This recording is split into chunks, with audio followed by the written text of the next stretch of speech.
besides pastor a local church, is I'm also a state rep for a recovery ministry called Celebrate Recovery.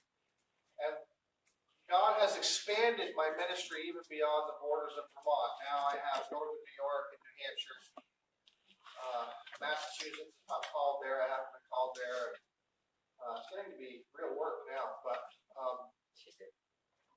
it gives me this wonderful opportunity to talk to pastors in all denominations, in all different kinds of churches, with all different kinds of congregations, all different cultures.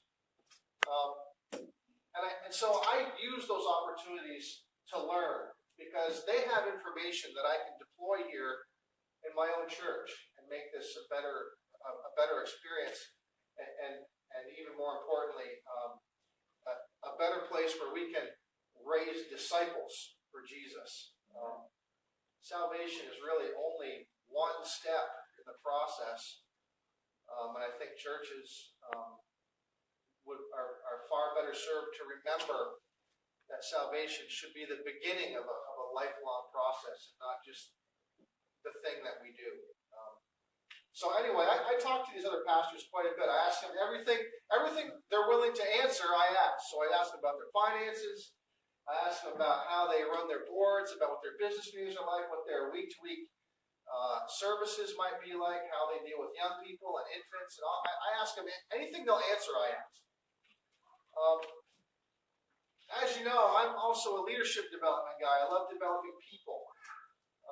I love raising people up. That's why I like doing shapes courses and leadership classes. And, the enemy is robbing modern believers of of that thing inside them that tells them that they have gifts and abilities and talents. Instead, they come to salvation and they sit in church every week, and they kind of read the Bible, maybe they do a little prayer, that kind of stuff, but they don't flourish. I want people to flourish in church. I want church to explode with God's gifts and talents and abilities. That's really what churches should look like. And so,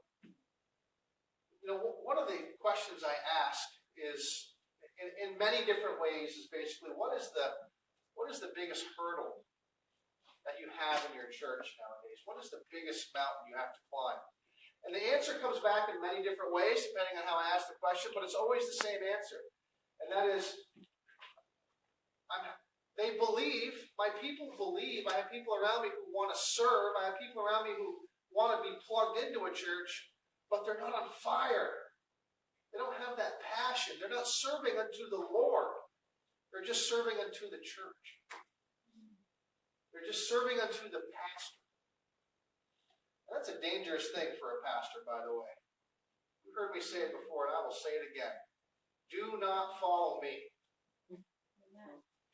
Do not follow Paul Somerville. I am an imperfect, broken individual, the same as everybody else in this room.